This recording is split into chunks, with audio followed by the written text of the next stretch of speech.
6 miles away, Hopewell, New Jersey, is a country town removed from the public eye. On the night of March 1st, 1932, someone sneaks into the second-floor nursery where a 20-month-old toddler is sleeping. Downstairs, the parents are unaware of the intrusion. The kidnapper escapes, undetected, with the son of the most famous man in America. Charles Lindbergh is America's golden boy of flight, a hero for the era. He's a bright spot in the darkness of the Great Depression.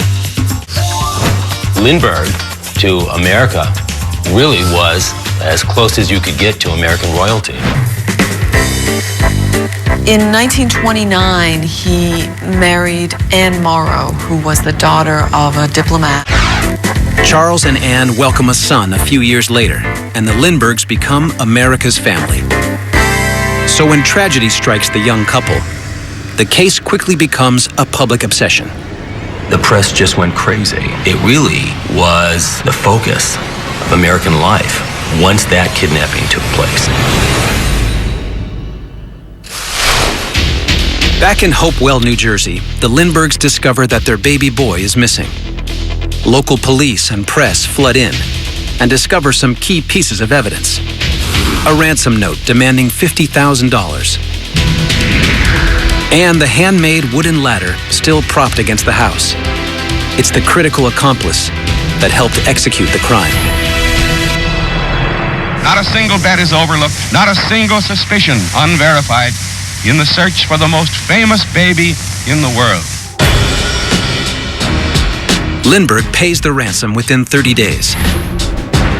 But weeks pass, and his son is not returned.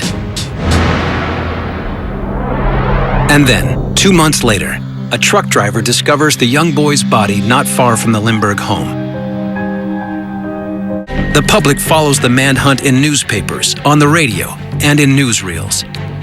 It lasts almost 3 years, until investigators following the trail of the ransom money receive a tip that leads them to a suspect. A German immigrant living in the Bronx, Bruno Hauptmann. The incriminating evidence leads to Hauptmann's arrest. It makes international headlines, and in the small town of Flemington, New Jersey, the trial of the century begins. Newsmen defy a court order and bring film cameras into the courtroom. The media frenzy is so out of hand, jurors start receiving improper information. The trial lasts a month. The jury deliberates for 11 hours and finds Hauptmann guilty of murder in the first degree. He is sentenced to death. Bruno Richard Hauptmann died in the electric chair for the kidnapping of the Lindbergh baby. As a result of this media circus, this tragedy, they have not allowed cameras back into the federal courtroom. This is United Stuff of America.